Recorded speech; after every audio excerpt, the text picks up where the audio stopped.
Hello guys, welcome back to my channel. Today I want to do a video about how not to become a digital nomad.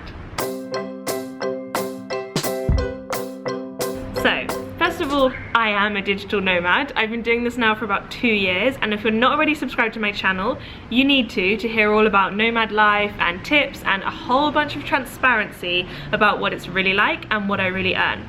But in the meantime, if you are considering becoming a digital nomad, I wanted to do a bit of myth busting about how you should get started. So the first thing I wanted to say is don't be scared. Don't see it as a huge life-changing decision. A lot of people ask me about what they should do at the beginning, how they should prepare. It's so scary, how is it even possible? When I quit my job, it was already kind of the right time for me to be leaving my job and moving on to something else. My boyfriend was already a nomad and he wanted to go to Thailand next, and I was like, oh, you're not going without me. So we just booked 3 months in Thailand. We booked a return flight to England and we just thought, let's give it a go. I'll try and make some online income, and if I don't, it will have just been like an extended holiday. I'll come back home and get a job.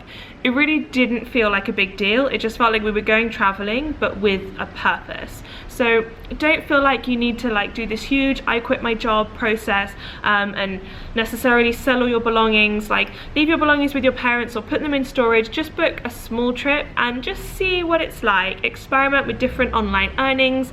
See if it's the kind of thing you like, because it's definitely not for everyone. You're away a lot, you have a reasonable amount of instability, you're moving, your friends are moving, so give it a try and see if it's for you, and don't see it as this huge life-changing monumental moment, because although it might change into a life-changing moment, and now when I look back, so much has changed in the past couple of years and it was this huge event, it didn't feel like it at the time, and I think that's a good way to look at things. You should either have savings or already have some kind of income coming in. So maybe right now you are a recruiter and you could just become a freelance recruiter while you're still in your home country, get a few freelance clients so that you're making a few £100s a month, and just kind of get on the journey, get started and have some kind of plan. Or have savings. Like me, I had about £10,000 in savings, so I knew I could live for at least a year full-time in Thailand or a similarly priced country without needing to make any income at all. So worst case scenario, I could still survive. And I think if you just quit your job and move to Thailand with like 2 weeks worth of money, that's pretty scary. And maybe for you it'll work and it'll motivate you to accelerate your nomad journey, but for me, I would say that that is not wise. So I would say either have a plan with where your money is going to come from very reliably, or existing kind of freelance clients that are going to keep food on the table, or have savings and money at your disposal. Similarly, you might be traveling with a partner who already has an online income. I know a lot of the girls that I meet, not very feminist, but they have a boyfriend or a husband who is an app developer or is a graphic designer who already has an online income, and the two of them kind of share the income while she builds up hers. That might work for you. If you're single, it might not. So just be aware of where your money is going to come from and make sure that you have at least 6 months runway in the bank, in my opinion. Don't go in totally clueless. Do your research, watch videos like mine about what it's like being a nomad, read lots of nomad blogs, try and get through the kind of Instagram factor of how amazing it is and get a real feel for what it's really like, and also do research into ways that you can make money and start to think very seriously about which ones are going to work the best for you. I will share a blog post I did down below about some tools to get started as a nomad, like websites that are really helpful. There's also a lot of websites that list remote jobs that you can apply for, so start to do your research into what is going to suit you and your strengths and your interests, and be honest with yourself. If you read about someone who's making a ton on dropshipping but you think that's really not for me, that doesn't have my skills or my interests, then move that one aside. Don't be tempted by the huge figures and choose something that you think will work for you. On the flip side, don't undersell yourself, I guess. Don't underestimate what skills you might have. You can learn pretty much anything. You're a smart, capable person, and if you see someone who is writing Kindle books, you could totally write Kindle books.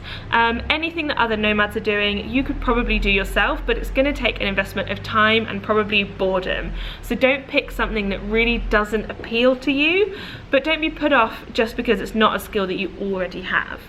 And similarly, have faith in your existing skills. Look at what you've done already throughout your career, throughout your hobbies. Ask friends and family what you're good at, and try and have faith that you do have a saleable skill. I honestly believe anyone who wants to be a nomad can. They have skills, they have talents, they can learn new skills. You totally can do it if you want to, and if you're realistic about what it's really going to be like and the effort that you're going to have to put in, but you totally can do it. So don't undersell yourself on skills that you have or skills that you can acquire. Kind of a side note related to that one is don't invest too much in courses. Of course, I sell courses on Udemy. I don't have one about how to be a nomad, but courses are a big part of my income. Learning how to negotiate, or learning how to have a blog or do makeup. But I know that some courses are very, very expensive, and it's fine if you decide, I want to do dropshipping, it really suits me, I've done lots of research around it, I really like it, I want to take this course that costs several £100s and will teach me what to do. Fine, sensible investment, you're investing in your future career. But if you're just buying a ton of courses from people that you haven't researched, and you're buying everything from Kindle to dropshipping to Amazon to copywriting, then you're spreading yourself all over the place and you're just trying to pay for the problem to go away. So instead, you should do a lot of research, pick the area that you're going to pursue first. It's okay if it doesn't work out, you can do other areas, but pick one at a time. Buy a course in that from someone who you've researched, you trust, you think is honestly successful on it and will honestly give you the skills that you need, and then invest in that course. So be realistic about your strengths and your passions, and don't invest in tons of different courses from tons of different nomads, because not all of them are genuine. I think I might do a whole video around this, so comment below if you'd be interested to hear this, but I would say don't necessarily follow your passion or believe in build it and they will come. You have to be a business person at this point, so you have to be thinking, what will people actually pay for? If you're selling something to consumers, are you sure they're going to buy it, or are your friends just saying like, yeah, I'd buy that for £100? Try and be really, really realistic and quite brutal with yourself about, in the worst case scenario, will you still be making enough money to live? And of course, in the best case scenario, how can you reinvest that money? But I wouldn't necessarily say just follow your passions. You need to think more about what kind of life you want for yourself. Do you want a passive income? Do you want a job that you really enjoy? Or do you want security? Do you want to only have to work 3 days a week? Because maybe if you only want to work 3 days a week, you should do some really boring, really high profit job, like being a remote lawyer or something, or selling bathtubs, something really boring but high income, and then the other 4 days a week you can just do whatever you like on the beach. So possibly that is a better result for you than doing a job which is around following your passion.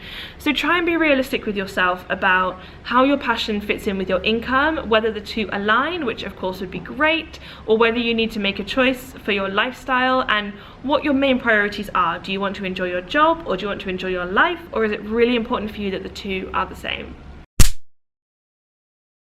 I would also definitely say to set yourself deadlines. It's very easy when you quit your job and move to Thailand to just like go on an adventure, and you need to really set yourself deadlines. Like in the first month, I want to have launched my first course, or I want to have taken the course that I invested in and decided what career I'm going to do next, or I want to have spoken to 10 different people about what they do for jobs. Something like that. Set yourself deadlines. Within the first 6 months, I want to have written my first 5 Kindle books. Whatever it is, set yourself deadlines and try and be really strict about what your goals are. Set milestones for tasks to have completed, but also income to be making. Maybe by the first year, I want to be making $10,000 so that I can survive. And the next year, I want to make $20,000 so that I make the same as my friends at home. Whatever it is, you need to know what your goals are and what your deadlines are. And I actually did a whole video about goal setting, which I will link up the top, all about how to decide what your goals really are, set realistic ones, and set ones that are true for you. final one along similar lines is don't let it become a holiday. I think I might do a whole video about this, so let me know if you want to, but about how we balance our holiday time with our work time, because of course we're living in these amazing countries, we are traveling in a sense. Everyone is really exciting and we want to travel around everywhere and see all the culture and see all the sights, and maybe we have friends and family come and visit and they're actually being full-on tourists and we're stuck at home working. So it's really important for you to decide whether it's a holiday or whether it's work. So I think I'm going to do a whole video on it, but basically we work 6 or 5 days a week, and then the other 1 or 2 we do fun tourist things. And you need to be really conscious with yourself about the fact that you need to work. You're there to work, you're building a future, you're building an income. You should be working at least the normal 40 hours a week, especially at the beginning. Probably a lot more, let's be honest.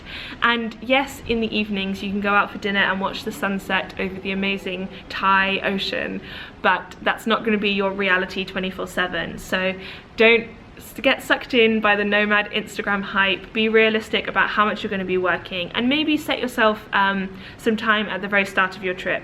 Set a week or 2 to go around Southeast Asia, see all the sights, and then get yourself an apartment, a gym membership, a co-working space, and really lock in and focus at least 5 days a week. So that is it for my tips on how not to become a nomad. I really hope they've been useful to you and you've avoided some common pitfalls. Let me know other videos that you would like me to make. I am fully at your disposal. And of course, don't forget to subscribe. I will see you guys in my next video. Thank you so much. Bye.